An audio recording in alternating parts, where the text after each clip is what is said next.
Good evening. I'm Larry Taunton, Executive Director of Fixed Point Foundation, an organization dedicated to exploring some of the big ideas of faith and culture.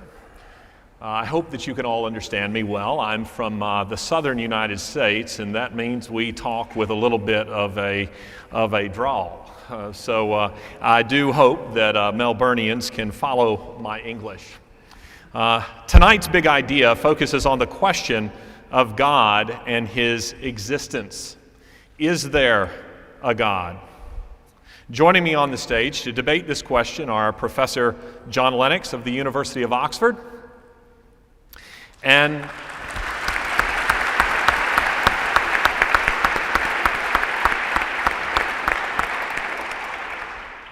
Professor Peter Singer of Princeton University.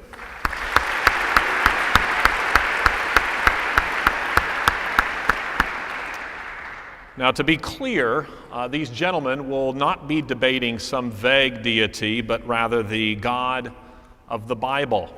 Now, you will find in the flyer that was placed in your chair, you will find the format for tonight's debate. And you will see that these gentlemen each will begin with their opening statements, their rebuttals. There will be some questions from me and then from each other. And then they will have their closing statements. Gentlemen, I will indicate when you have reached the 15-minute mark with your opening statements, and I will let you know when you have reached the 5-minute mark with your rebuttals. Now, a couple of disclaimers. I must acknowledge that Fixed Point Foundation is a Christian organization and that I am a Christian. That means I do have an opinion on the subject, but I find that all thoughtful people do. I have moderated a number of these debates, and I do hope that this evening that I can execute my responsibilities with the fairness that we have exhibited in previous discussions of this type.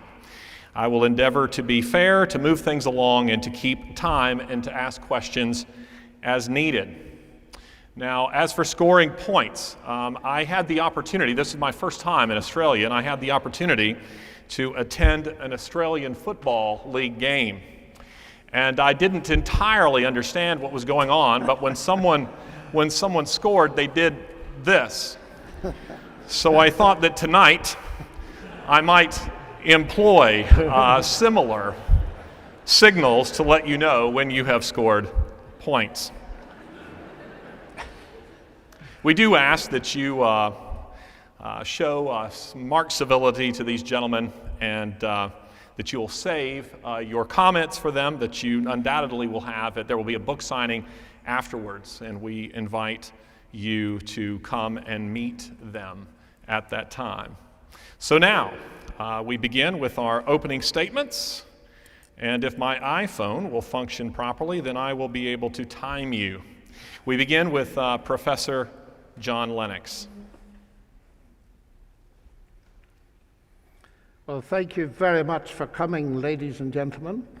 I appreciate enormously the invitation from Fixed Point to discuss the existence of God with Peter Singer. As a Christian, I find Peter's recent book, The Life You Can Save, a personal challenge to live consistently with the ethic of care for others as taught and embodied by Jesus Christ. An ethic that Peter not only approves of, but seeks impressively to follow. And I recommend his book. It is very sobering. I also have in common with him that I share his concern to stop the inhumane treatment of animals. I do not share all of his views, particularly those on infanticide and euthanasia, although on these issues I sense a consistency in taking his atheistic worldview to the logical conclusion that Nietzsche suggested it had. Ethics depends on values, and values are certainly in part dependent on worldview. And it is that atheistic worldview that I hold to be false. For I am convinced, ladies and gentlemen, that there is a God. More precisely, the God who is the subject of the opening sentence of the Bible. In the beginning, God created the heavens and the earth. I claim further that my faith in him is not blind, but is rational and evidence-based, rather like my science. Indeed, in my view, science points toward God. And in a moment I shall start there, since it's so often assumed today that science has made belief in God impossible. But it would only be fair and reasonable of me to point out that my first contact with Christianity was through my parents, whose ethical integrity, springing from a robust Christian faith, was my first credible and tangible evidence that Christianity was true. I might add that they were Christians without being sectarian. I happen to be from Northern Ireland, as no doubt some of you will guess. And my parents loved me enough to allow me to think and give me space. And that is what eventually led me to my science.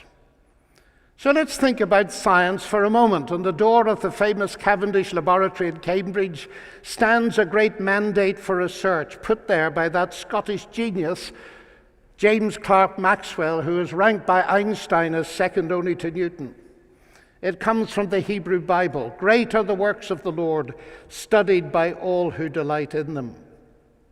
It was put there because the conviction that there is one God affirms the unity and coherence of the world, and it gave rise to modern science in the 16th and 17th centuries. As C.S. Lewis put it, men became scientific because they expected law in nature, and they expected law in nature because they believed in a lawgiver. One of Australia's most distinguished historians, Edwin Judge, puts it this way: Christianity, or above all the biblical doctrine of creation, is itself the creator of the methodology of modern science. We don't hold the Greeks' perspective anymore, in spite of the fact that people keep looking back to it as the origin of science. It is not the origin of science. The pioneers of science did not believe in a God of the gaps. I can't explain it, therefore God did it. When Newton discovered his law of gravitation, he didn't say, now I know how it works, I don't need God. No, he wrote the most famous book in the history of science, the Principia Mathematica, expressing the hope that it would help a thinking person to believe in God. And it's not only the fact that we can do science, but the results of science that point toward God. The heavens declare the glory of God, wrote the ancient Hebrew poet. And in recent years, through studying those same heavens, we have become aware of the delicate balance, the so-called fine-tuning of the fundamental forces of nature that's necessary for life to be possible. Ardo Penzias, who won the Nobel Prize for Physics, said astronomy leads us to a unique event, a universe which was created out of nothing, one with the very delicate balance needed to provide exactly the right conditions required to permit life, and one which has an underlying, one might say, supernatural plan. But it goes deeper than that. Peter and I clearly share a belief in the importance of reason in our respective disciplines of science and ethics. And the question arises, on what evidence do we base our faith in human reason? Every scientist, for instance, assumes that the universe is intelligible to the human mind. And Einstein was clever enough to be amazed by this. And he said the only incomprehensible thing about the universe is that it is comprehensible. How can it be that a mathematical equation thought up in the mind of a mathematician can correspond to the workings of the universe out there? Nobel Prize winner Eugene Wigner described this as the unreasonable effectiveness of mathematics. What then is the justification for assuming that human reason is reliable? At this point, the irony of the atheist position becomes apparent. For my atheist friends in Oxford tell me that the driving force of evolution, which eventually produced our human cognitive faculties, reason included, was not primarily concerned with truth at all, but with survival. And we all know what has happened, and still happens very often to truth, when individuals or commercial enterprises or nations, motivated perhaps by their selfish genes, feel themselves threatened and struggle for survival. Moreover, it appears to me that atheists are obliged to regard thought as some kind of neurophysiological phenomenon. Now, from an evolutionary perspective, the neurophysiology might well be adaptive, but why would one think for a moment that the beliefs generated by it should be mostly true? After all, as the chemist J.B.S. Haldane pointed out long ago, if the thoughts in my mind are just the motions of atoms in my brain, a mechanism that has arisen by mindless, unguided processes, why should I believe anything it tells me, including the fact that it is made of atoms? Atheist John Gray spells out the implications of this view. Modern humanism is the faith that through science humankind can know the truth and so be free. But if Darwin's theory of natural selection is true, this is impossible. The human mind serves evolutionary success, not truth. And yet, my atheist friends still insist that it is rational for them to believe that the evolution of human reason was not directed for the purpose of discovering truth, and yet they say that it is irrational for me to believe that human reason was designed and created by God to enable us to understand and believe the truth. Where is the sense in that? And I believe American philosopher Alvin Plantinga gets the heart of this. If atheists are right, he says, that we are the product of mindless, unguided natural processes, then they have given us strong reason to doubt the reliability of human cognitive faculties, and therefore inevitably to doubt the validity of any belief that they produce, including their atheism. Their biology and their belief in naturalism would therefore appear to be at war with each other in a conflict that has nothing at all to do with God. That is, atheism by its reductionism undermines the foundations of the very rationality that is needed to construct or understand or believe in any kind of argument whatsoever, including scientific and ethical arguments. There's clearly something wrong here. And I suggest it is the fundamental assumption on which atheism is based. And that is that ultimate reality is impersonal mass energy, and all the rest, including mind and intelligence, is derivative. So that atheism is forced to derive the rational from the irrational. Now, by contrast, biblical theism teaches the exact opposite. It starts by asserting that ultimate reality is personal and intelligent. In the beginning was the Word, and the Word was with God, and the Word was God. All things came to be through Him. So God is primary and eternal. It is matter and energy that are derivative. God is a person, not a theory. Human beings reflect His image, and that is why science can be done. That makes sense to me as a scientist, whereas atheism does not. However, there's more to God than intelligence. The existence of God, I argue, gives coherence to the notion of rationality, and in particular makes possible the ethical reasoning that is rightly so important to Peter Singer. Now, I agree with you, Peter, that ethical concern and behavior does not itself require religious belief.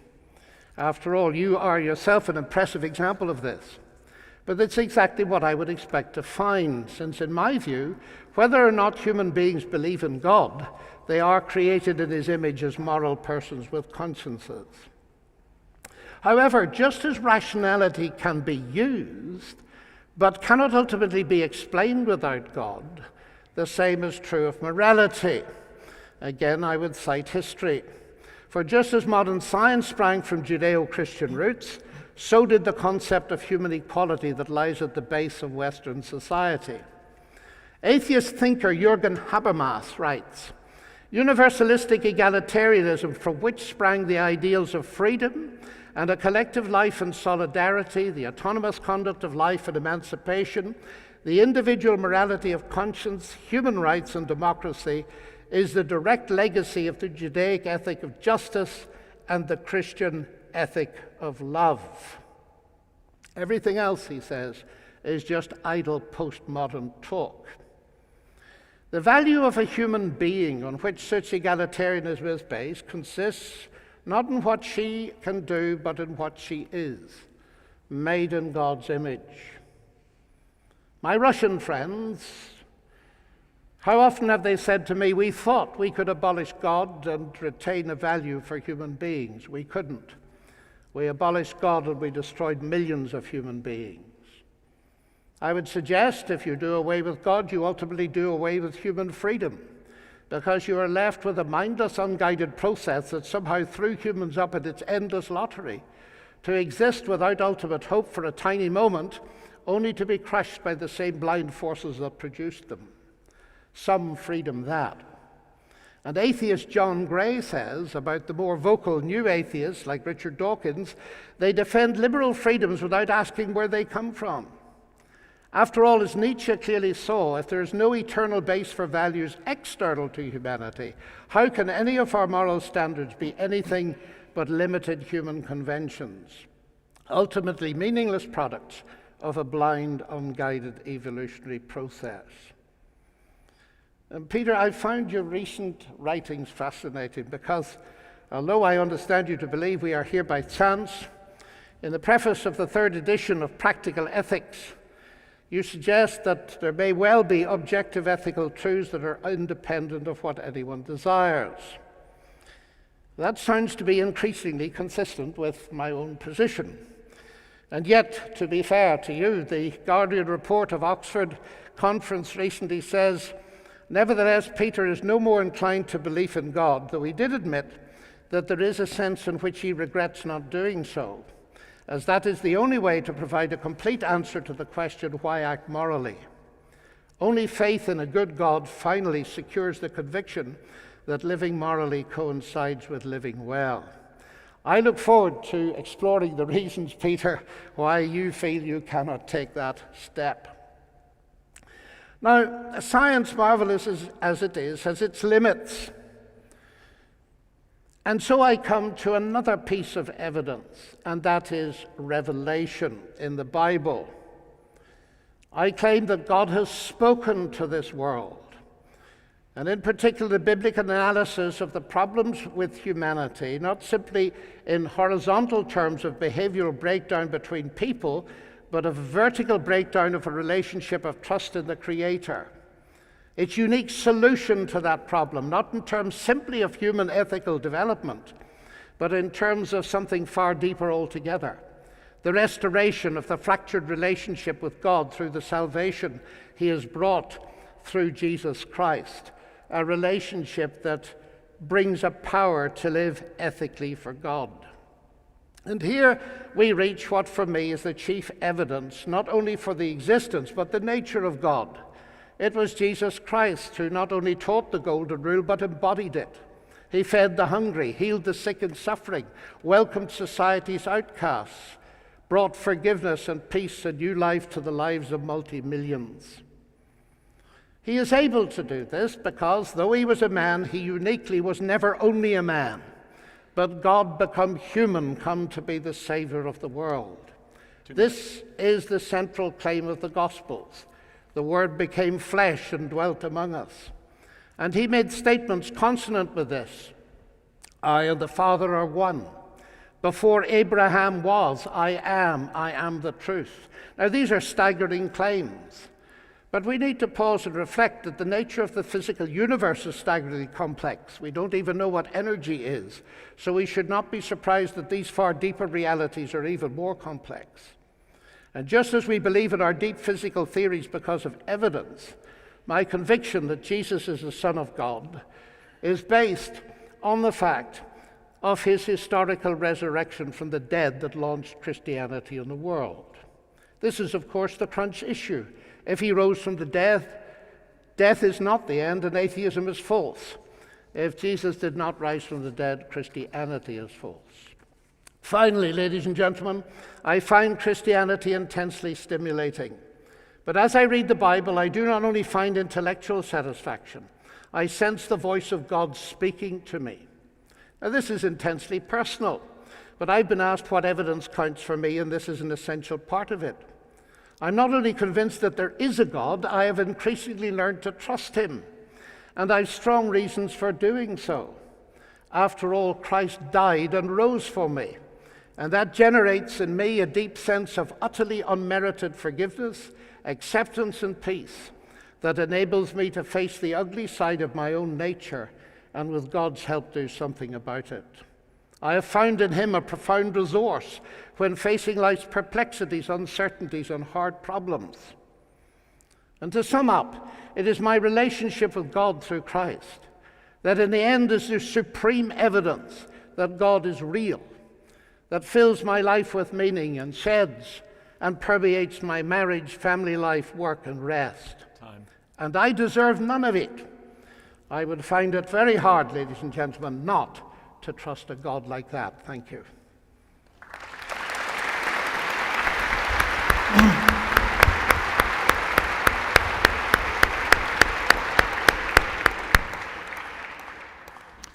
Professor Singer, your opening statement. Thank you very much, and I want to thank you, Larry, for organising this event, for this time coming to my hometown as I still think of Melbourne, and John Lennox too for joining me here, and I'm very glad that you at least got to see a football match. Whatever else happens, you'll have learned something from this visit. And I want to thank you, John, too, of course, for your remarks and the spirit in which you've given them. So, let me begin with the reasons why I do not believe in God. I suppose you could say there is at least one positive reason why I don't believe in God and two negative reasons. The positive reason is the one that was reputed to have been uttered by Laplace when the Emperor Napoleon asked him where God figured in his account of the cosmos. And Laplace famously replied, "I had no need of that hypothesis." In other words, to Laplace, the universe was sufficiently explicable without positing a God, or at least no more explicable if we do posit one. So why do so? And that, despite some of the things that John has said in his remarks, which I will come to either later now or in rebuttal, I think is still the case. We do not need to believe in God in order to explain the universe, and belief in God does not really help us to explain it. Why do people believe in God? Well, I'm asking that as a philosophical question rather than a psychological question. There may be some psychological needs for people to believe in God, but looking at that as more as a philosophical question, we could say that in the Christian tradition, particularly in medieval times, the tradition attempted to develop rational arguments for the existence of God. And to some extent that still exists among Roman Catholic circles. I'll mention three of those famous arguments. There's the first cause argument, that you need to believe in God to answer the question, what caused the universe to exist? And the answer is, of course, God created it. John says he believes. We're talking about the biblical God, the God who is supposed to have created the world. Secondly, the ontological argument, which works from the definition of God as a being with all the perfections. And thirdly, the argument from design, that the world shows signs of having been designed by a God. Let me briefly look at these. The first cause argument is sometimes today resurrected as something that is compatible with science, because people sometimes say, haven't we learnt through science that the universe began with a big bang, that it began around 13 billion years ago? John, I think, said that it was created from nothing, or he quoted a scientist saying it was created from nothing. And how could that happen? How can you create something from nothing? Doesn't that suggest that there has to be a God? But I think scientists are guilty of sowing a great deal of confusion when they use the word universe in statements such as, the universe began 13 billion years ago with the Big Bang. If you actually tackle a physicist who studies this issue and ask, what do you really mean by the universe in that statement? They will tell you, if they're honest, that what they're talking about is the observable universe, or the known universe. The universe that we can observe with our telescopes and all the devices we have seems to have begun from some kind of bang, if you like, development about 13 billion years ago and to have been expanding ever since. But if you ask the scientist, well, do we know that it began from nothing? They will answer, no, we don't know that at all. We can't observe anything before the Big Bang. So any statements about what the situation was before the Big Bang are not scientific statements. They are statements perhaps of religious faith or belief. So it may well be that the universe, for example, has been constantly oscillating, been constantly expanding and then collapsing and then expanding again, and it's been doing that forever, for infinite time. That's perfectly compatible with everything that science can tell us. So we don't need a God to explain the beginning of the universe. The universe may have always existed. And indeed, if we think that, as the first cause argument runs, everything has to have a first cause, then of course that argument applies to God as well. If we're allowed to say God needs no first cause, then we ought to be allowed to say the universe needs no first cause. The ontological argument, briefly stated, is that we define God as a being who has all of the perfections, all of the possible perfections. That means a God who is supremely whatever qualities you can think of as being perfect: beautiful, wise, good, powerful, and so on. But then it's claimed that if this God did not exist, that would be a failing, that would be a lack. So this perfect being would lack something, namely existence, therefore God must exist. Well, very, very few philosophers nowadays believe that argument. If it sounded to you like some kind of conjuring trick, getting the existence of God out of a mere definition, I think your instinct was right. I believe that Alvin Plantinga, who John cited a while ago, is one of the very few philosophers who thinks that that argument does have some merit, but I certainly don't. Existence is not an attribute in the same way that power or beauty or wisdom or goodness are attributes, and it's a simple confusion to think that you can define a being into existence in that way. Thirdly, the argument from design was once quite a powerful argument. It's the watchmaker's argument. Richard Dawkins has a book, The Blind Watchmaker, that says, well, if things happen by evolution, how could they all fit together so well? It seems like everything works well in the universe. There are signs of things having been designed. Certainly people of the past thought that animals were created for us to eat and for us to wear their skins, and they pointed to other things in nature like the fact that if water did not expand when it froze, then ponds would freeze solid and fish would die and so on. There are things that people regarded as being beautifully designed, including our own organs and the organs of animals, which seem to have certain functions and purposes. But of course, now that we understand the Darwinian theory of evolution, that argument has fallen into disrepute. We understand much better how it is that we have certain organs, how it is that beings exist, that they have evolved over barely imaginable periods of time. Only those that were indeed adapted to their environment and could survive and reproduce left descendants that are still with us.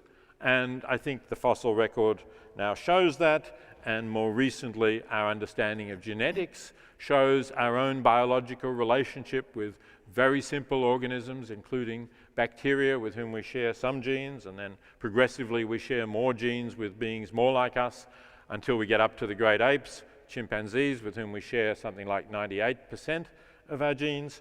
So I think evolution is one of the most firmly established scientific theories with a huge amount of evidence for it, and we don't therefore need the argument from design to explain how the universe comes to be like it is. So the arguments for the existence of God seem to me to be not strong. Now, interestingly, in the Protestant tradition, those arguments fell into disrepute quite a long time ago, and so Protestants began to disavow the arguments and say, what really matters is faith. But what is faith? Faith is really just believing in something for which you have neither rational arguments nor good evidence. I know that John is a mathematician by training, so I'm sure he's familiar with the 19th century mathematician and philosopher William Clifford, who wrote a very nice essay about faith, using as an analogy a ship owner who was about to send to sea a ship full of immigrants. We can imagine they were coming to Australia, if you like, since many immigrants did set sail from England in the 19th century for Australia. And as we know, of course, you only have to go down to the Great Ocean Road and you find many places where some of those ships foundered and sank with great loss of life, for example, around Loch Ard. But this ship owner that Clifford imagines is uncertain whether his ship is seaworthy enough to make the long voyage to bring the immigrants to the new land. But he thinks about it and he says, well, look, after all, there's a divine providence. And how could a divine providence allow these good people who are going to establish their futures, men, women, and children even, who are, at least the children, innocent of any sin, how could he allow them to drown on the way to the new world? So I will have faith in God, and I won't bother to inspect the ship to see whether it's seaworthy, because I have faith that it will reach Australia. Well, of course, as I say, we know that some ships did not, and we would fault this ship owner and say, you can't just have faith in that way. You need to check the evidence. You need to look at it. The ship owner's faith would have put lives at risk, and unfortunately, in the real world today, faith also puts lives at risk. In fact, the refusal of the Roman Catholic Church to tolerate the use of condoms, even in regions of sub-Saharan Africa where the risk of contracting HIV/AIDS is extremely high, has undoubtedly not merely put lives at risk, but cost perhaps millions of innocent human lives. We pay a high price for the religious faith of some religious leaders. So, I don't think the arguments for God are good, and I don't think we should rely on faith to replace arguments. But I have two arguments against belief in the God of the Bible. The first argument is that although we may live in a society in which most religious believers are Christians, or, since we're talking about the God of the Bible, let's group together Christians and those of the Jewish faith. Most religious believers come from one of those two religions, and if we want to broaden this to the Abrahamic traditions, we can include Muslims as well. We know, as a matter of sociological fact, that if they had been brought up in other cultures with different religious beliefs, let's say in India, they would have been more likely to be Hindus. Or if they had been brought up in Islamic countries, the Christians and Jews would have been much more likely to be Muslims. So there's a kind of relativism about religious belief that should at least lead us to a skeptical attitude towards it. Is it just a coincidence that John is a Christian when his parents were Christians? It's surely not just a coincidence. It's surely that cultural tradition which made it easier for him to accept that belief. Although, of course, many Christians, children of many Christians do abandon their belief. But I think that should at least make us critical about those traditions. But the second negative argument seems to me much the stronger one. And this is that if we're talking about the God of the Judeo-Christian tradition, that God is standardly defined as a being who is all-knowing, all-powerful, and all-good, omnipotent, omniscient, and omnibenevolent. And yet there is suffering in the world. How could there be suffering in the world if there were a God who knew about this suffering, had the power to prevent it, and did not prevent it? Well, Christians, of course, are not ignorant of this counter-argument, and they say many things. For example, they say, but God gave us free will. That was a great gift, worth all the suffering that occurs. But given that we have free will, he could not stop us from causing each other to suffer. Well, we might question whether the gift of free will is worth the horrendous amount of suffering that there has been in the world from, no doubt, as long as there have been beings capable of suffering. But putting that aside, it's obvious that there is suffering in the world which is not caused by free will. For example, you will all know that for about a dozen years, ending only, perhaps was it a year or 18 months ago, southeastern Australia had a terrible drought. And during that drought, many animals died. 2 minutes. They died simply because the water holes dried up, or they could not get enough to eat. It was not human action that caused that suffering. So there is suffering in the world which is not caused by humans, caused by earthquakes, droughts, and so on. Christians sometimes also say that suffering is the result of sin. But it's impossible to believe that a small child who is crushed by a falling building in an earthquake has sinned and therefore deserves that suffering. And of course, the animals that I've already mentioned did not sin, and yet they suffer, not only at human hands, but at the hands of nature. I have asked many intelligent, thoughtful Christians, and I'm asking John Lennox again tonight, to explain to me how the existence of undeserved suffering not caused by human activity could be compatible with the idea that an all-knowing God created this world, knows about the suffering, could have predicted the suffering at the time of the creation of the world, and did not change things to reduce this vast amount of suffering that goes on in the world today.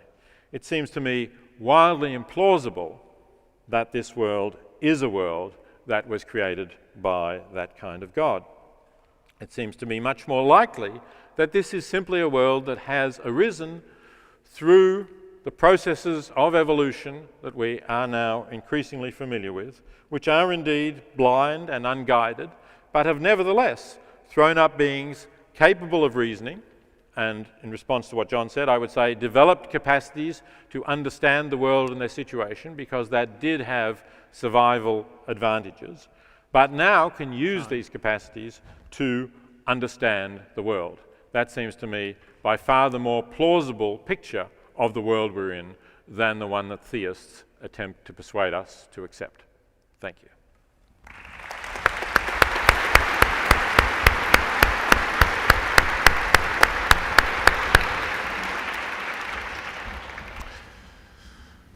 John, you have 5 to 7 minutes.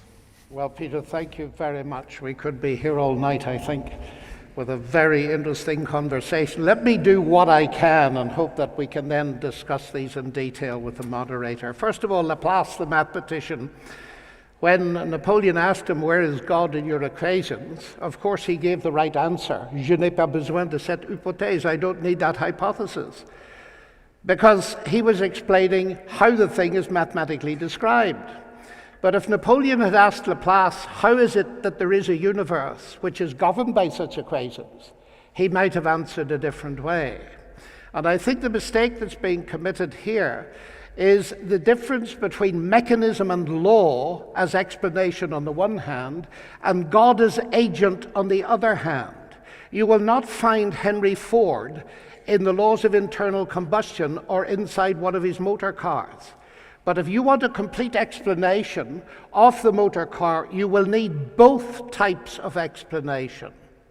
Now that brings me to Peter's next point of the traditional arguments for God, and we can't go into all of them, of course, but let me come to the argument from design.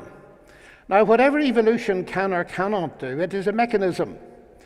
And the whole point of this category mistake is this, that the existence of a mechanism that does something is not in itself an argument for the absence of an agent that designed the mechanism. Now, as a mathematician, I'm extremely skeptical about certain aspects of evolution, not the ones Darwin observed, but as has now been admitted even by Richard Dawkins, evolution has nothing to say about the origin of life itself for a very simple reason. Because evolution needs to get going the existence of a mutating replicator. Now, the fascinating thing to my mind about the argument for design updated is this, that in every one of the 10 trillion cells of our body, there's a database, a huge database. The human genome is 3.5 billion letters long, all in the right order like a computer program. Now, all of our experience and intuition tells us that semiotic, language-like structure does not arise by natural processes. You only have to see the first few letters of your name written in the sand on a Melbourne beach when you will immediately deduce upwards to intelligent origination, whatever the mechanisms involved. And it seems to me one of the most powerful arguments from design today is the sheer existence of the longest word in any alphabet that resonates, to my mind, much better with "in the beginning was the Word" than it resonates "in the beginning were simply chance motions" and so on. So it seems to me, quite apart from evolution, the existence of this language-like structure is very powerful evidence for God. Now, Peter, you raised the question, I can't resist saying something about this, because Richard Dawkins makes it the heart of his book, The God Delusion. If you say that God created the universe, then you have to say who created God, who created the creator. But this is a clever question, because you see, if I ask who created X, I'm assuming X is created. And if Richard Dawkins had written a book called The Created God's Delusion, I don't think it would have sold many copies. Because created gods we've known for centuries are a delusion. We usually call them idols. So it seems to me the question assumes what the Christian tradition, and indeed the Muslim and Jewish traditions, deny. That is, that God is not created. But when I had a debate with Richard Dawkins, again organized by our friend Larry, I said this question is barbed because it works both ways. If you claim that it's a valid question to say who created God, then let me try it on you.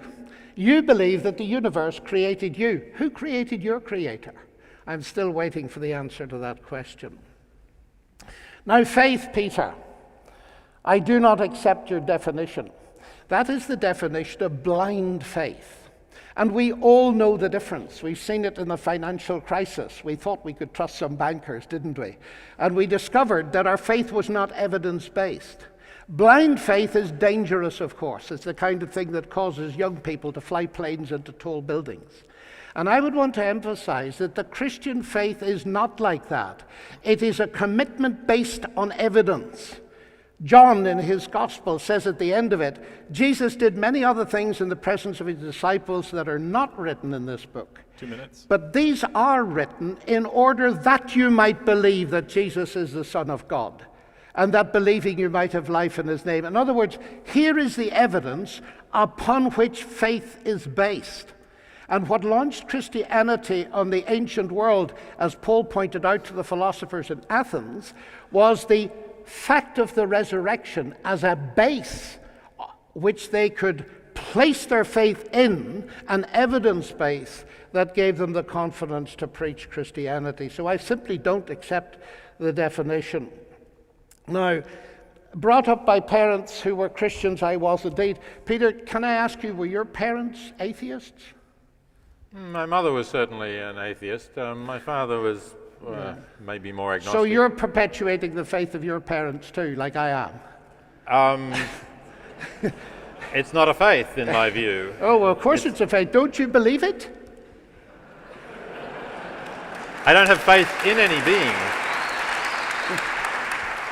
I think the point I'm making, Peter, that this is the genetic fallacy, as you well know. And the point is, and I take the point because when I first got to Cambridge, one of the first questions I was asked, of course you believe in God. All you Irish believe in God and you fight about it.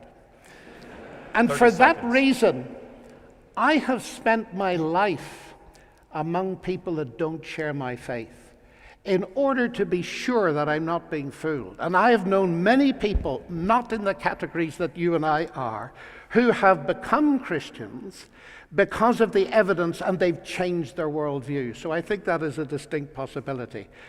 Your biggest question, and the hardest one I face, is the problem of suffering, and we'll have to deal with it when we get Larry to moderate us. Thank you.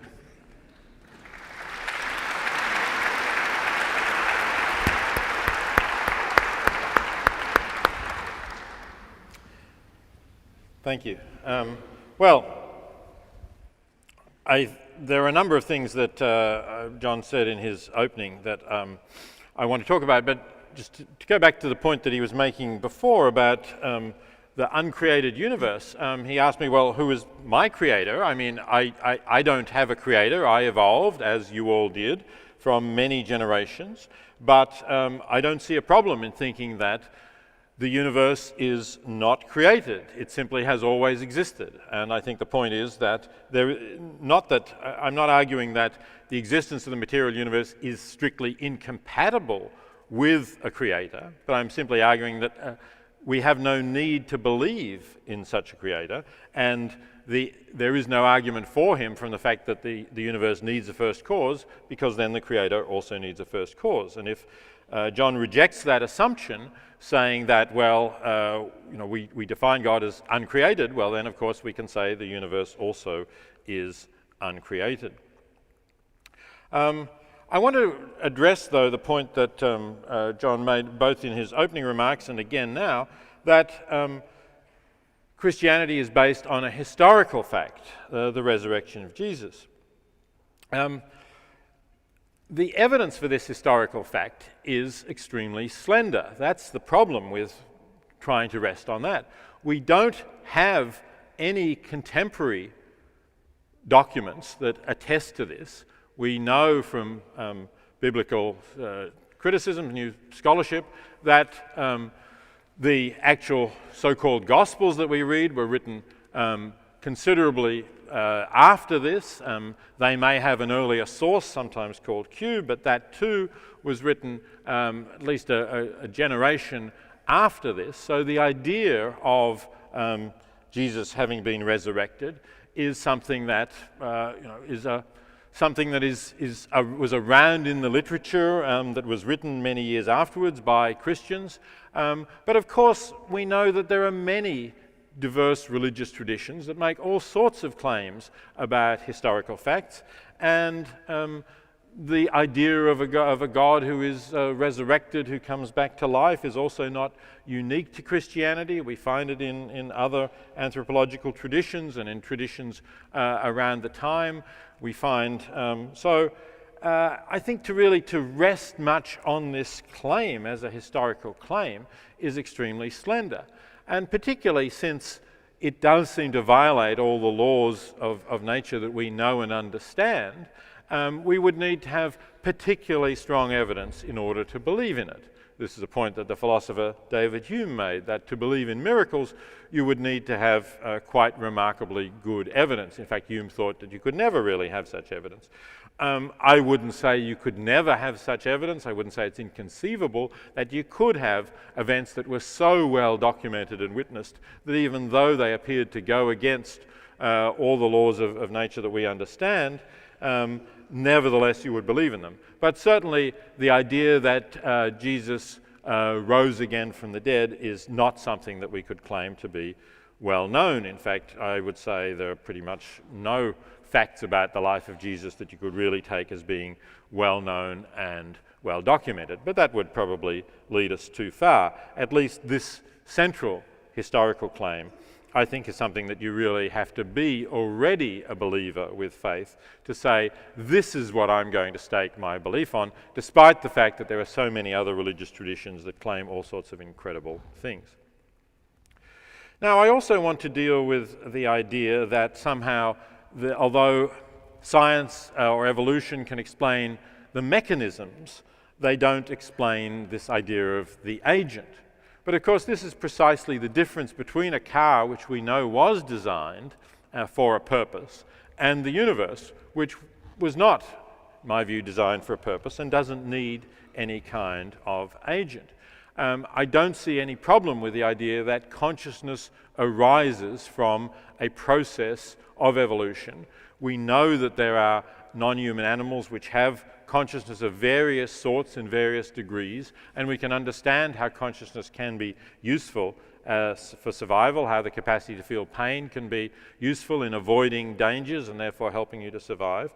And we know that, for example, things like being able to do rudimentary mathematics can be helpful to survive, so that if you see 3 tigers go into a cave and only 2 come out, you know that it's not a good idea to go into that cave. So it's not surprising that we should have developed this capacity, and now we develop it to a very high degree where we can write papers on these topics, as John has done. And I think something similar can happen with morality, that maybe we can have insights even into, as John suggested, possibly objective moral truths, which have nothing to do with God, but are objective in the sense that some of the truths of mathematics are objective. And we've developed a capacity to reason which enables us to see and understand those truths. So I don't think it follows from atheism that morality can only be human conventions, although that would be a possibility that some philosophers believe in. But I think it's perfectly compatible with it that we have rational insights that are more universal. And in that connection, I also want to reject the idea that John mentioned, that the idea of human equality springs specifically from Christian roots. Not so. It's part of the universality of morality that philosophers in different traditions have accepted that idea or something very like it.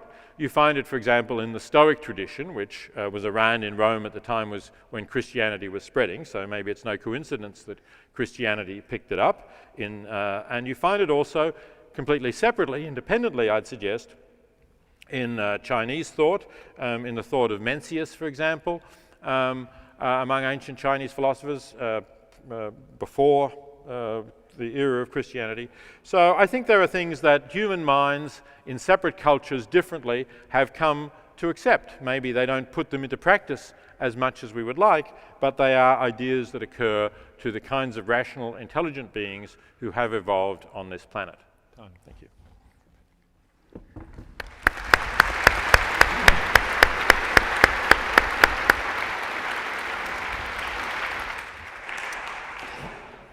So, gentlemen, we now move to a time of questions and your responses. I certainly want to invite you to engage one another, to generate some conversation between you, and I will invite you to ask each other questions. Let's begin with you, Peter. John has made this statement. He says, "Do away with God, and you do away with freedom." Would you like to respond to that? Certainly. The word freedom means different things, of course. We have, in a country like Australia, a considerable degree of political freedom. I presume John does not mean that if you do away with God, you necessarily have an authoritarian regime in place. I presume he accepts that you could have political freedom, as indeed we do, although many Australians, from our Prime Minister down, are not religious believers.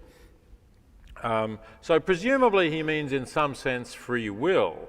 And if that's what he means, then I would say there's a sense in which that claim is true and there's a sense in which it's false. Obviously, we have freedom to make choices. I chose to take part in this debate. I could have declined. I was conscious of making that choice. But could somebody have said, well, it was in some way predetermined if somebody had known the position of every atom in the universe at some earlier point, and all of the laws that govern the universe, they would have been able to predict that I, Peter Singer, would have accepted Larry Taunton's invitation to speak at this debate tonight? Yeah, maybe. I don't know. It's a possibility. So there's maybe a sense in which the kind of deep metaphysical freedom that some theists and proponents of free will want to talk about is not possible on the view of the universe that I hold. But we should not be deluded into thinking that that means that we don't make real choices. Obviously, we do. Professor Lennox, would you like to respond to that? I mean, it seems that the idea of God creating freedom is counterintuitive. Isn't freedom found in the belief that there is no God? Well, I sympathize quite a bit with what Peter's just said. It seems to me you get various degrees of this. What I was referring to, Peter, was my own frequent experience of Russia, the systematic imposition of an atheistic regime, which left them, it wasn't my quote, it was their quote, that they felt that they'd been robbed of freedom. And of course, the classic example of it is the Berlin Wall. So I was referring to it at that level. What I find quite interesting is that, I don't know whether you go along with this or were you hinting at it, when it comes down to it, Richard Dawkins, for instance, in his book, says that the universe is just at bottom what we'd expect to find if, in the end, there is no good, no evil, no justice. DNA just is, and we dance to its music. Because that would seem to me to be spell the end of your ethics and all morality, if we have that kind of determinism in the universe. But presumably you're not suggesting that. No, I don't agree with Richard Dawkins if he thinks that there is no good or no bad and no justice in the universe. And of course he can't say that as a scientist. He's simply saying, I would say, that science or evolution doesn't show you what is good or not. I mean, that's a philosophical question. But I don't think we need to reject ideas that some things are good, that suffering is bad, for example, at least the suffering of the innocent is a bad thing. I don't think that, and I took it that you were accepting this, I don't think that we need to abandon that view just because we abandon theism. No.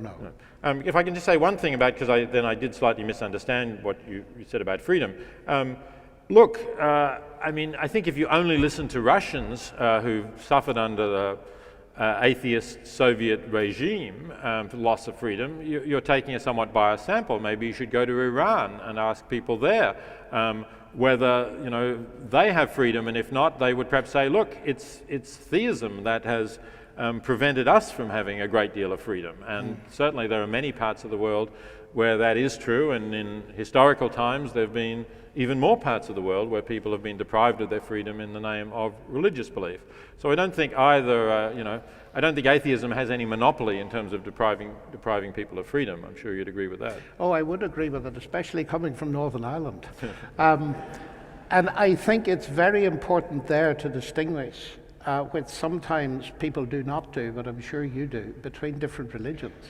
Because one of the things that's been very important to me on this particular issue is that it was Christ himself that refused to allow the use of violence to defend him or his message.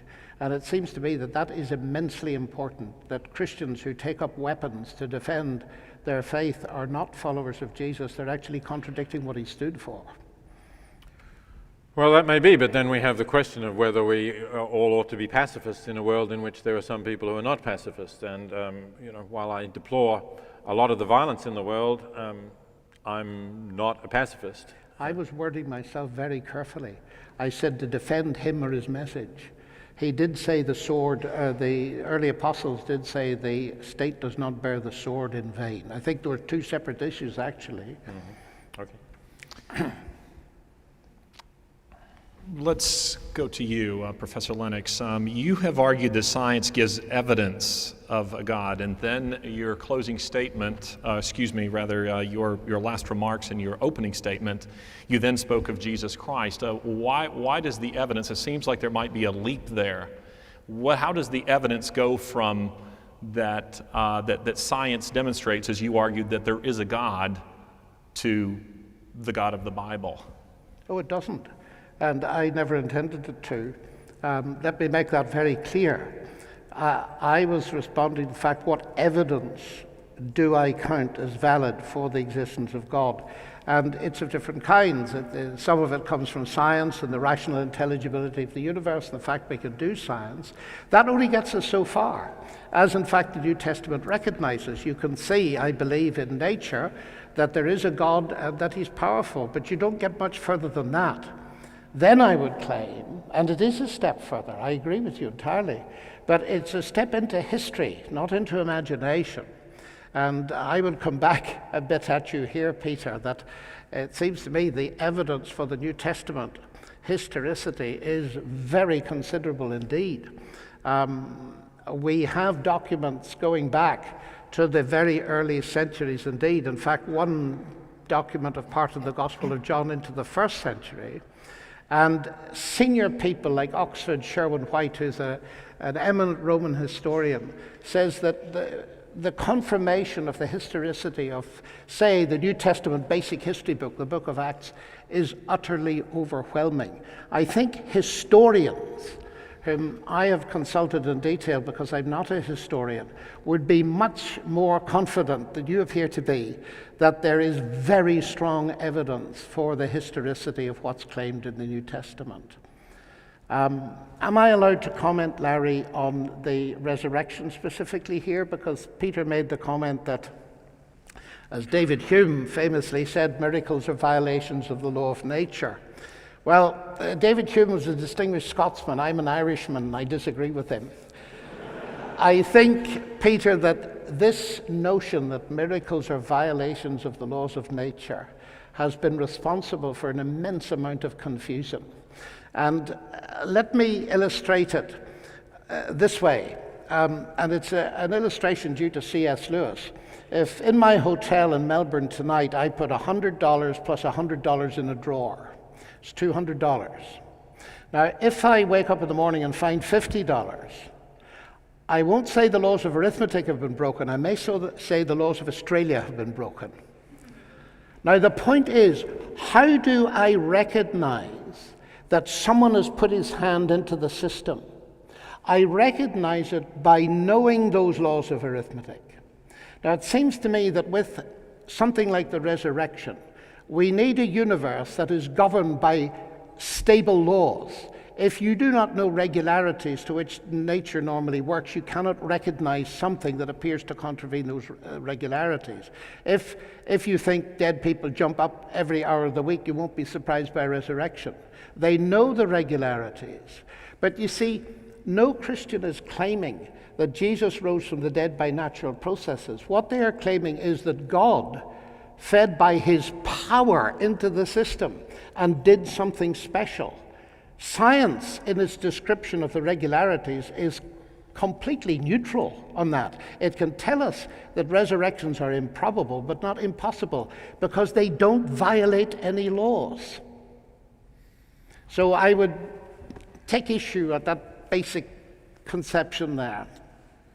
Yes, I mean, I'm not, as I said, I'm not explicitly defending Hume's claim, which was a strong one, but I do think that the evidence, if you're relying on historical evidence, the evidence is extremely thin. We know that there are many cases where people claim to have seen all sorts of things, claim that they've had all kinds of visions, that people have appeared to them, that they've been cured, and generally we are skeptical about such claims. And rightly so. Right, okay, so given, I mean, you said there are documents from the 1st century, okay, but the 1st century is compatible with, if we assume that the tradition is that Jesus was crucified in around 30, then we're talking about people who were writing, who were perhaps the grandchildren or the great-grandchildren of those who were supposed to witness it. Now we know that stories get twisted and new stories get invented. You only have to play Chinese whispers with 50 people and, see what comes out at the end after you whisper something in at the beginning. But that isn't true, Peter, really, because the Apostle Paul was writing in the early 50s. It's much nearer to the time than that. Now, I'm a little bit older than you. I can remember things very clearly 20, 30 years back, and so on. So I think the gap is but Paul was not an eyewitness, right? I mean, Paul was reporting what other people said. Yeah, but he was an eyewitness of something. You were saying that a lot of people, many people have to be a believer in the resurrection before they do anything else. Paul wasn't.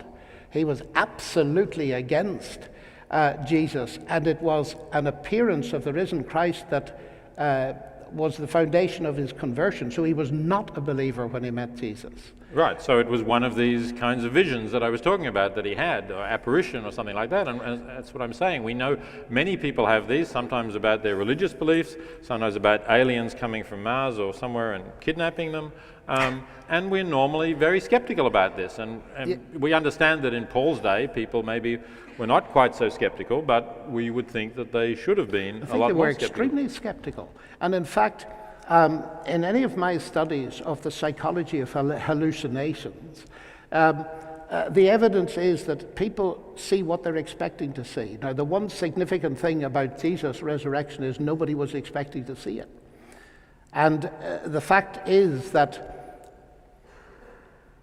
Paul was saying that there were 500 witnesses who saw it at once. There is no record, I don't think historically, I may be wrong on that, of any collective hallucination. They're normally individual things. And I think we can get at this historically. I'm going to do a shameless bit of advertising because I've just written a book on the evidence for the resurrection. And so these things are very fresh to my mind. And you're right in being skeptical, Peter. But I think if we bring that skeptical mind, and I've tried to do it all my life to these things, the evidence mounts. The fact is, Christianity seemed hopeless when Jesus died. Something caused it. And I would put it this way, quoting a famous historian, there's a resurrection-shaped hole in history that is the only thing that makes sense of what happened. Well, I certainly wouldn't agree with that. I mean, no doubt Christianity answered to certain psychological needs that people had at that time in the Roman Empire, and we know that many different religions grew out, and some of them also grew in remarkable ways. Islam also grew, for example, in quite remarkable ways. So I don't think the fact that a religion survives and grows is evidence that there is some truth at its foundation. I also want to remind you that you made a statement just now that said none of them were expecting to see the resurrection. Well, we just don't know that. I mean, we don't have any documentary evidence from those people there. We don't have, say, that one of them wrote a letter to someone else saying, Jesus, who I was following, has been crucified. I'm in despair. That's the end of it. But we do, Peter. We have Luke, who by all accounts... Luke was not one of these people. Yeah, he was a brilliant historian by all accounts, who says at the very beginning of his history, the Gospel of Luke, that he traced everything from the beginning. He consulted eyewitnesses. He did everything a historian should do. And he has been proved accurate and reliable on so many detailed things that we can check. So there's certainly a prima facie case to take him very seriously. So I think you're going much too far to say we don't know, when the historians take this very seriously indeed. Let's move to the next topic. Peter, would you like to respond to that? Let me just say that, I mean, there are contradictions within the Gospels themselves. You know, you take Luke, but I don't remember which way it is, but for example, take something like the Sermon on the Mount. One of the Gospels says it was preached on a mount, the other says it was preached on the plain. There seems to be a fair amount of disagreement within the Gospels themselves. Jesus may have been like many preachers, Peter. He preached the same sermon more than once. Well, my understanding is that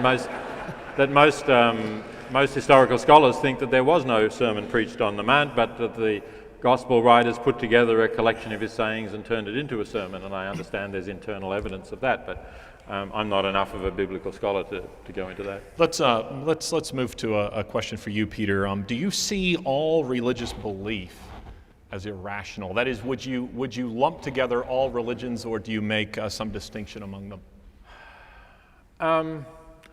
I think at their foundation, all religious belief is irrational insofar as it believes in a deity or a supernatural force or something of that sort. But I put it that way because it depends a lot what you call a religion. For example, Buddhism is often regarded as a religion, but at least in its purer forms, it doesn't presuppose the existence of a deity. I think Buddhism is an interesting example where if you look at the practice of Buddhists in many countries, they become superstitious and they appear to believe that putting prayers somewhere or lighting a candle or something or other is going to somehow affect something that they're hoping for or make things go well. But I think in purer forms of Buddhism that isn't true. So you could say that Buddhism is perhaps a philosophical, ethical way of life rather than a religion. And if you take that out of the religious teaching and other things like Buddhism, then I would say that all of those religions are ultimately irrational. Now, some may be more irrational than others, some may have stranger and weirder and more bizarre beliefs than others, undoubtedly, but I think that given, and I should say also, given what we know about the world now, I mean, I don't think it was necessarily irrational for people to have religious beliefs before we could explain things. I mean, if you were living in earlier times and you saw thunder and lightning, maybe it wasn't irrational to think, wow, there's some great big guy up there who's angry and is, making this noise and these flashes. But, now we understand what thunder and lightning is, and we have no reason to believe that that is in some way a sign of a god. So I think it depends on our circumstances, but given the kind of knowledge of the world we have today, I think belief in a deity, particularly a deity of the Bible, that sort, is irrational. Would you like to respond? Well, as I tried to argue at the beginning, I think atheism is irrational because it tries to derive rationality out of irrationality. And I see it a colossal leap of blind faith to go from an explanation of the universe in terms of mindless, unguided processes to all the marvelous rationality we have today. And as for coherence, the notion that there is an intelligent God behind our intelligence fits, it makes sense. In the beginning was the Word. And it's interesting, Peter made the point earlier, and I think it makes very clear what the issue between us is.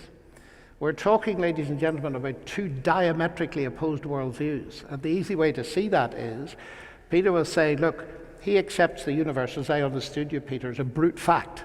It's there. So in that sense, it's for you ultimate reality. Everything else is derivative, including mind, intelligence, and the idea of God, because there isn't a God.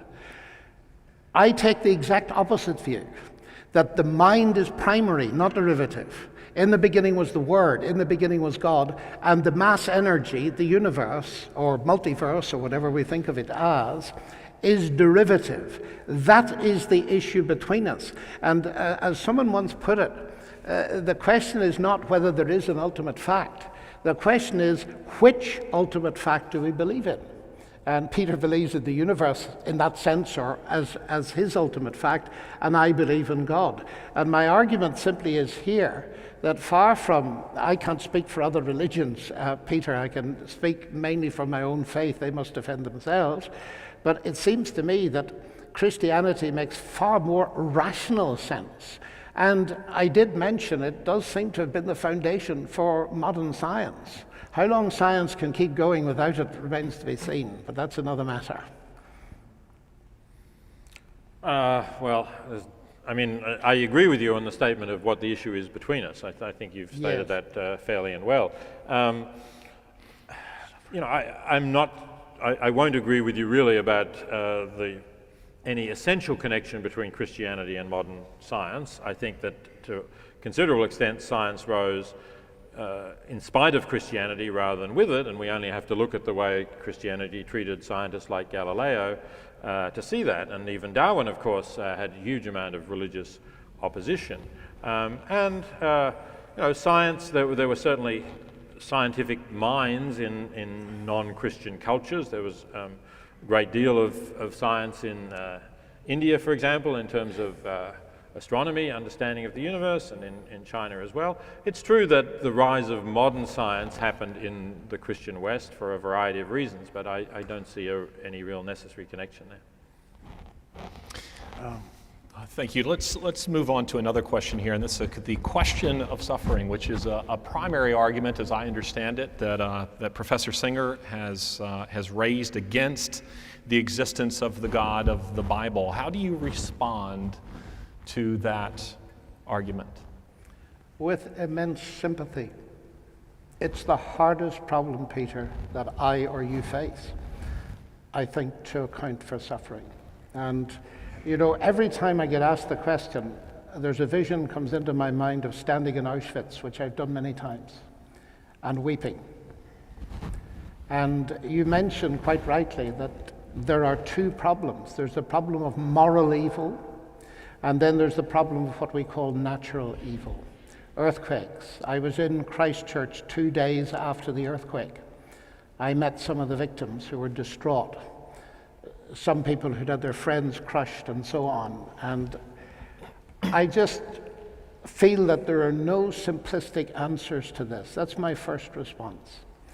My second response is to say that if you then deduce that there's no God, in one sense you've solved the problem intellectually. The universe is just as it is, and so on. But what you've not done is remove the suffering. What you have decidedly done is removed all hope. Now that may be the way the universe is. And I go through contortions like you do, and you mentioned some of them.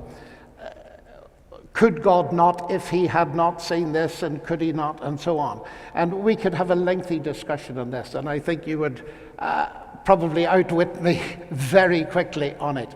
And I respond to all this and I say, look, we can argue till the cows come home, as they say in Ireland, about what God might, could, etc. have done or not have done. But the fact is, we're faced with a world with two ruined cathedrals.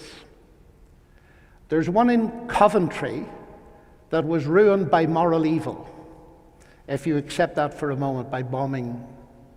There's one in Christchurch that was ruined by a natural disaster. And those, to my mind, are symbols of our problem. And my response is this. Yes, I'm faced like you with a world with ragged edges, with hurting people. My niece of 22 had an inner earthquake in her brain, and she's dead. My brother blown up in a terrorist bomb, and no doubt you have tragedies in your own background in Central Europe in years gone by. And I try to say this with extreme sensitivity because I don't feel there are any easy answers. I say, Peter, this. Granted that it's like that, is there any evidence whatsoever that there is a loving God out there? And my answer to that is, well, let me not say it's an answer, it's a window into an answer. You know, because I've said it this evening, that I believe Jesus is God. I know you don't accept that, but let's try and look at the logic of it. If Jesus actually was God, the question that I'm faced with is, what was God doing on a cross? And I can begin to see here that if this is true, then God has not remained distant from the problem of suffering and evil, but has himself become part of it. And all I can say that for me, with all my questions, and I have many, I have seen myself and many other people come to some kind of peace, if not necessarily closure, by knowing that God will understand. And there's one final point. If death is the end, then of course there is no hope. Now, because I believe in God, I have a problem with suffering. But then I do not believe death is the end. And I further believe that God is a God of absolute justice and fairness. And one day he will compensate to such an extent that if we could see now where the innocent victims of suffering have been, we would have a lot, I think, of our questions Let's let him answered. respond. Okay, well, firstly, thank you, John, for your honesty in admitting that you don't really have an answer to the problem that I posed, which remains for me the strongest reason for not believing in the God of the Jewish and Christian tradition. And I think it still does after everything that you've said, because you acknowledge that you can't really answer the problem. Now, you do say that if I say there's no God, or if atheists say there's no God, we've solved the problem, so you agree that we have an answer to that problem, but you say we've not removed the suffering. Well, of course that's true. We haven't removed the suffering. We can try to remove the suffering. I think we ought to be trying to minimize the suffering, maybe not remove it because that's just too utopian, but we ought to be doing what we can to minimize it. I don't think it helps you to find peace to know that God will understand. I would think really, you think if God understands this, just why isn't he doing something about it? I mean, how does that help? Not everybody, even not every suffering being even understands that there is a God. So it's no consolation to the kangaroos dying of lack of water out in the desert during a drought that God understands. They don't understand that concept at all. Then you said, if death is the end, then there is no hope. No, death is the end of each one of us, but death is not the end of our species. There is hope in the sense that we can hope that humans will learn from mistakes of the past, that we will develop better ways of living, that we will be able to find ways in which people can live more peacefully and ethically together, that we will eventually develop our science to the point where we can minimize the suffering that's caused from natural disasters. And there is hope that the world will improve, and I certainly have that hope. What I don't have, I guess, is the idea that God is, as you said, a God of absolute justice and fairness who will somehow compensate for this suffering. I don't even really understand how you could make sense of that. I mean, suppose that you reward somebody who died a slow and agonizing death from either from human moral evil, from being tortured slowly to death, or from a painful, debilitating disease that took months to bring a person to their death. Even if you say, well, now he's in heaven and living a blissful life, it doesn't seem to take away the badness of what he suffered. Why couldn't he be in heaven without having suffered that? And again, my understanding is that, at least standard Christian view, is that it is only human beings who have this hope of life after death. So where is the compensation again for all of the suffering over millions of years of billions and billions of non-human animals? You may be heretical enough to say that they too get rewarded. That would be nice if you could believe that. But I would still say, why not just have the rewards without the pain and suffering that came before? So, where's the compensation?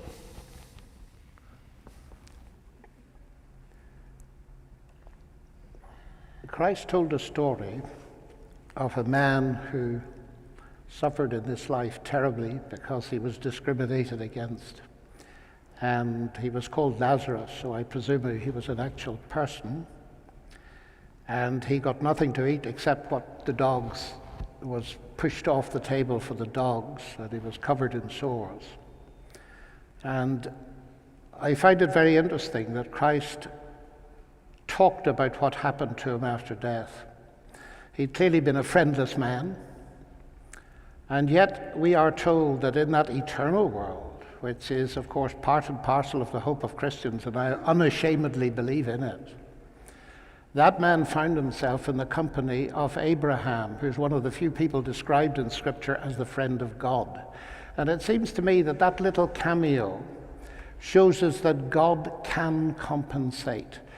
You say you cannot imagine it. I think that, okay, there's a lot of things I cannot imagine. But the New Testament, in its descriptions of the world to come, uses a lot of negatives, of course. There's no pain. There's no crying. There is no death. Well, Peter, if there is a world like that, isn't that infinitely better? Granted that the suffering's here anyway. You and I face it. It's here. Isn't that infinitely better than simply saying, well, there's hope for the species, but I personally have no hope whatsoever? You see, it seems to me that we're both faced with this problem, but that there is a Christian promise that transcends death. And the fact that Christ has become part of suffering, that weighs with me heavily. And of course, you will agree with me that not all suffering's bad. Suffering can develop a person's character, but I know exactly what you mean. There seems to be too much. And I would sense that in my own heart. But it still does not drive me to atheism, because I see in Christ, and that's why I find the evidence so important, there is somewhere that I can really get some kind of peace, though not all the solutions that either I or you, Peter, would want to have. Let me just say that, again, you said that, I have no hope, but I mean... No personal hope. Well, but I do have personal hope. I hope that I will continue to live for another decade or so and enjoy my life and enjoy my family and see my grandchildren get older. And I also have hope that I will continue to see improvements in the world. Yeah. Now, I do think that I will die and that'll be the end of me.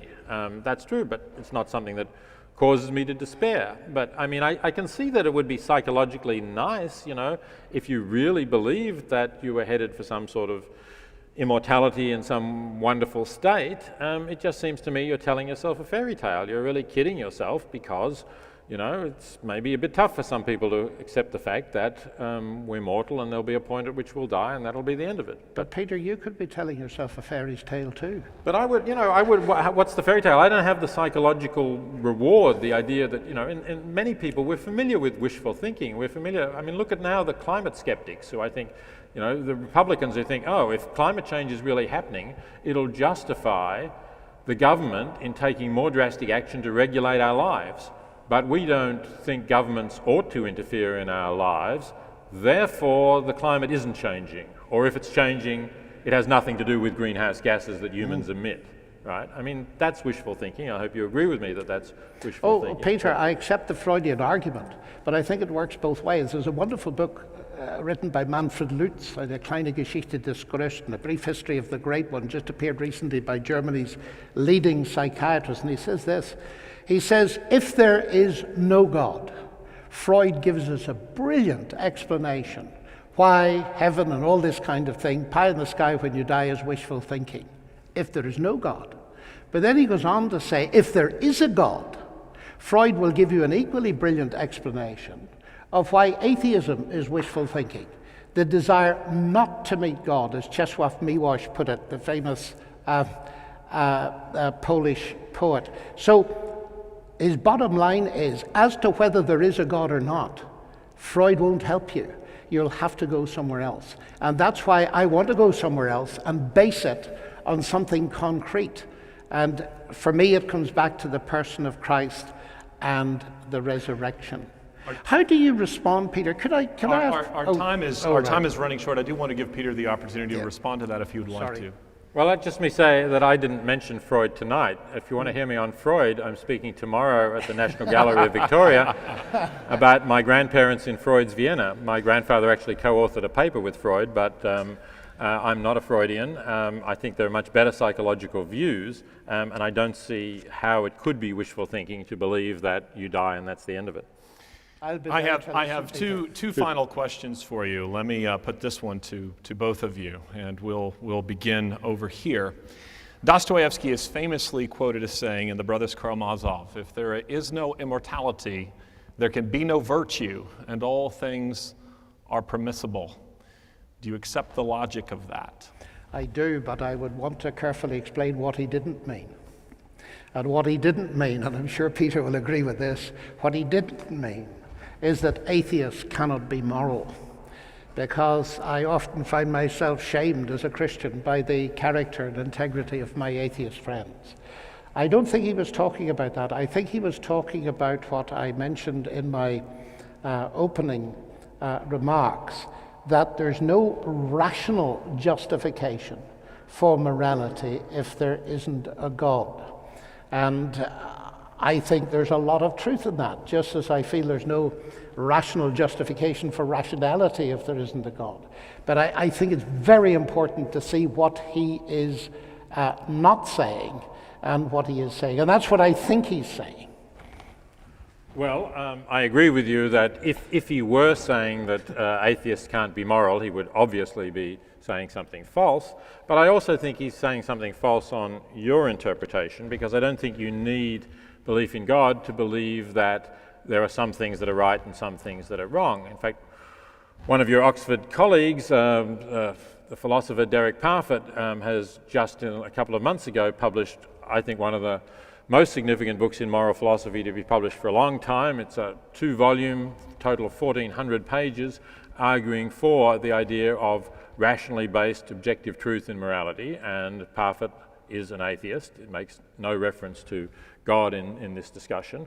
I think it's perfectly possible to say that there are some things that it is rational to do, that, for example, causing suffering to others for let's say simply for amusement to yourself, where the amusement to yourself is clearly much less than the suffering you're causing to others, could be seen as something that is failing to take account of the idea that you are just one being in the universe, as is the other person that you're causing suffering to, and you're not justified in doing that.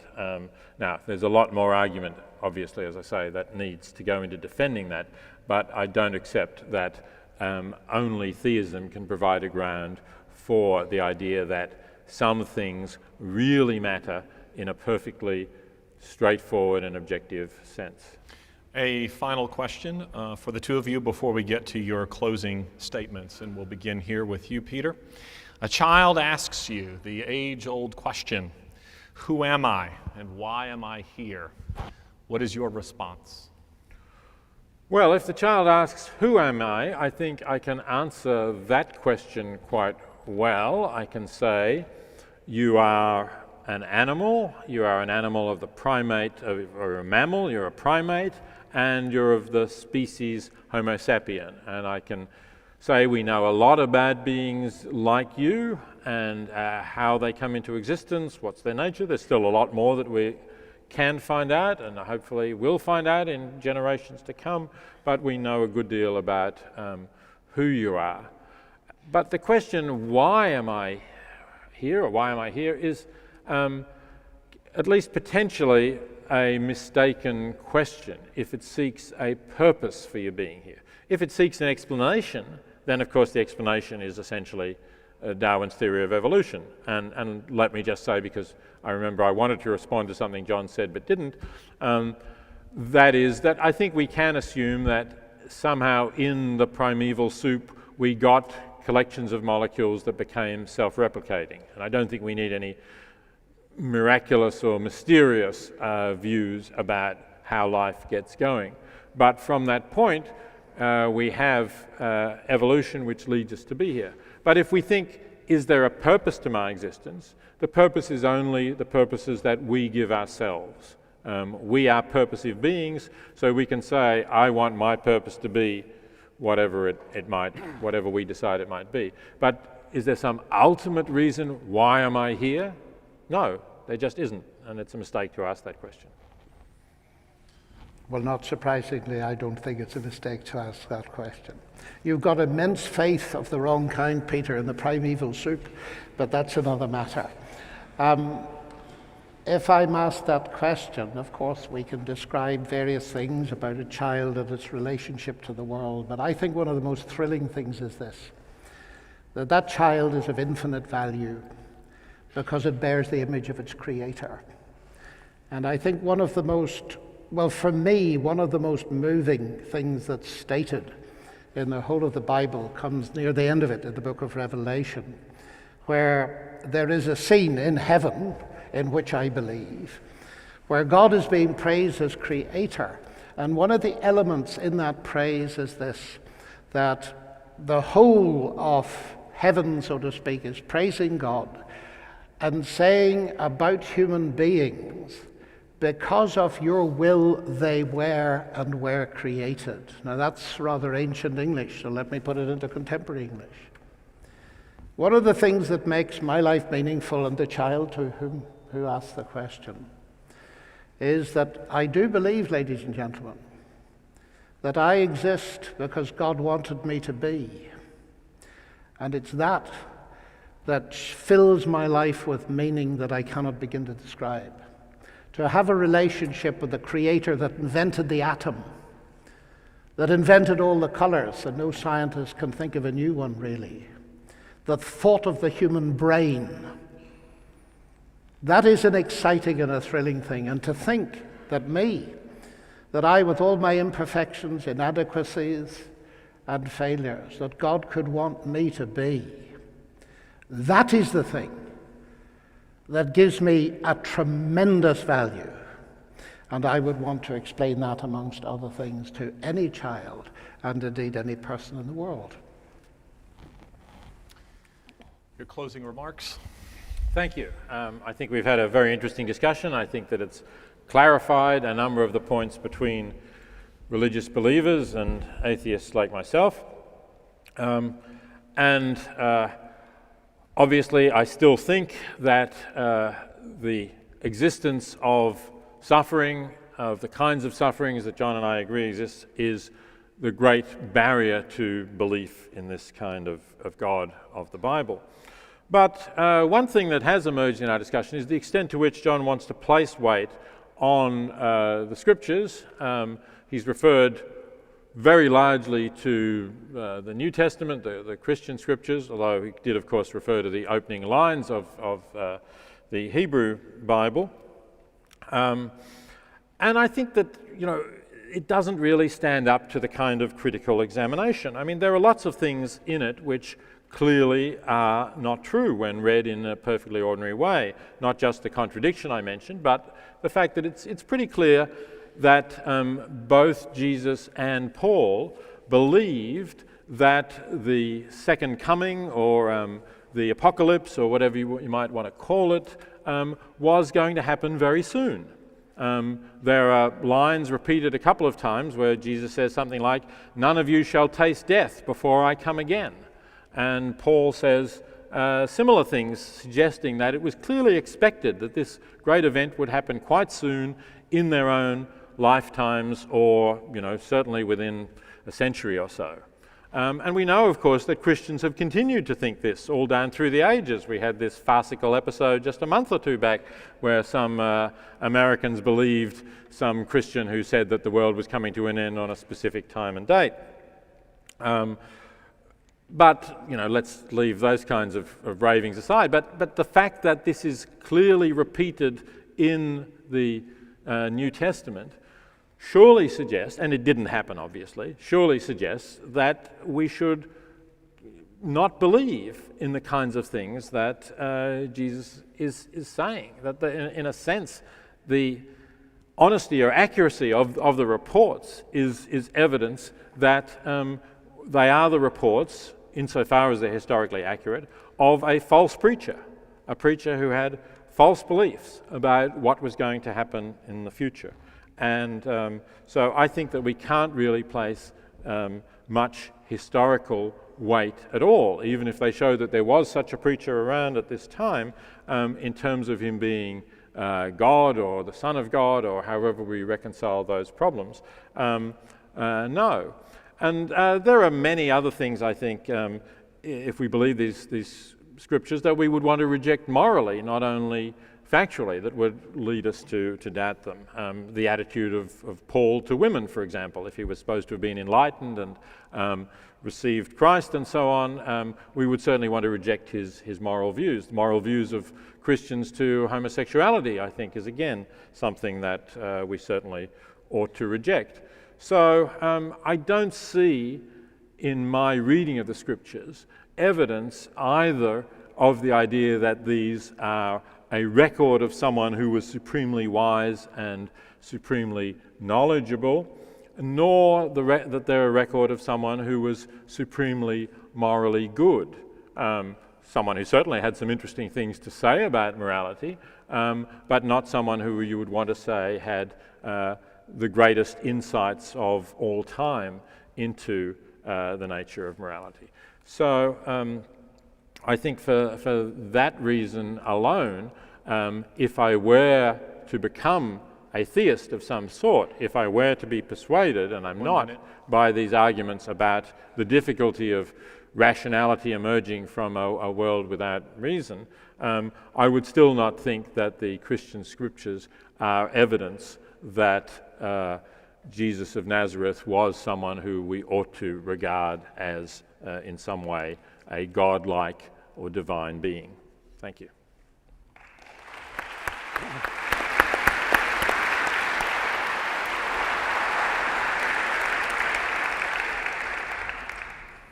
Well, Peter, it's been a real pleasure to be allowed to come to Melbourne, to your home city, and to have this utterly fascinating debate that's going to give me a lot of pause for thought in days to come. Let me turn to what you were saying about Christ, who is, after all, the central evidence of my faith.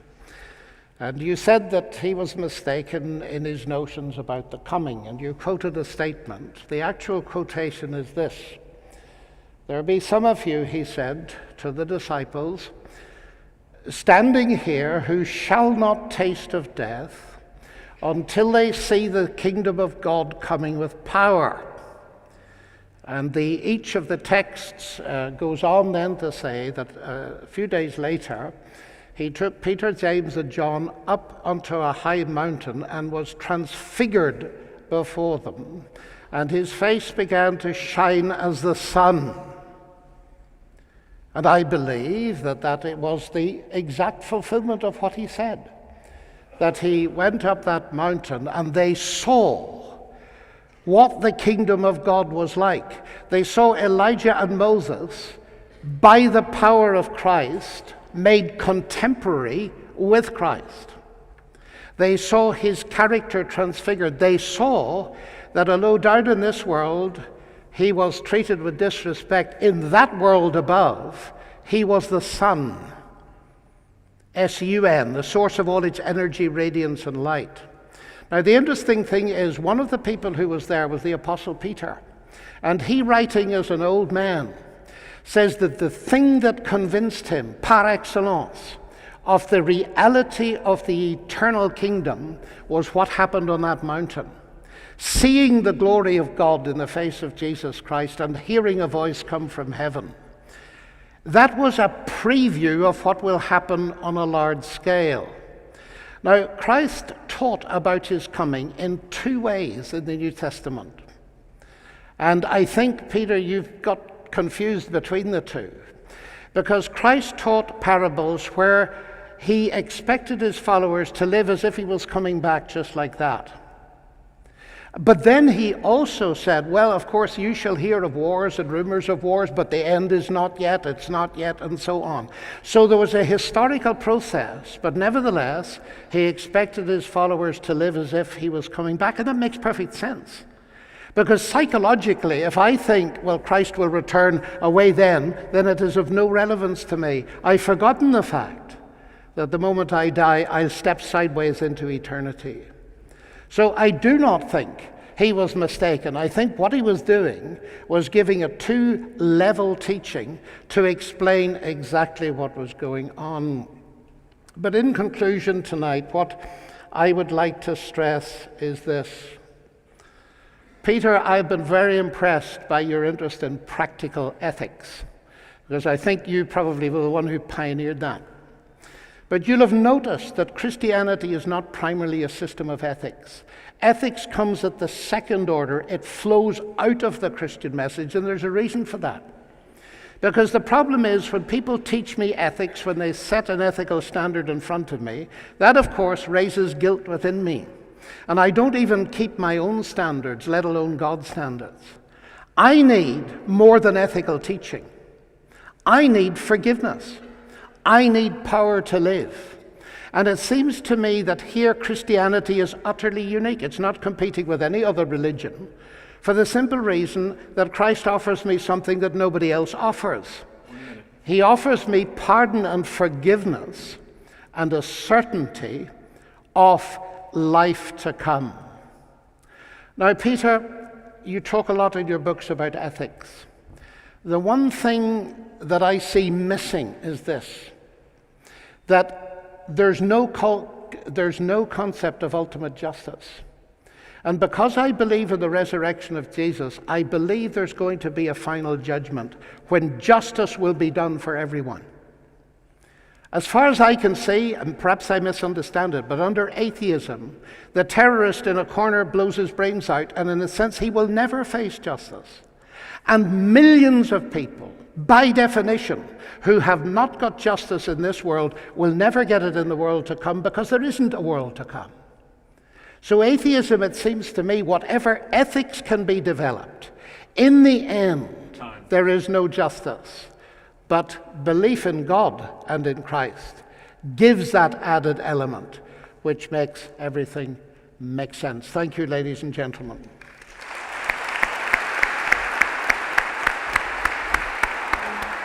Thank you, Peter.